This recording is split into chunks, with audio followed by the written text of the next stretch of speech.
So we don't understand girl math, boy math, or many of the maths.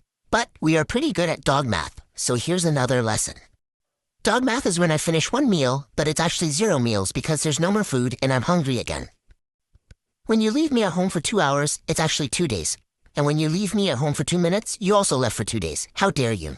When your human says you're a bad dog more than once, it means you're a good dog because 2 negatives make a positive.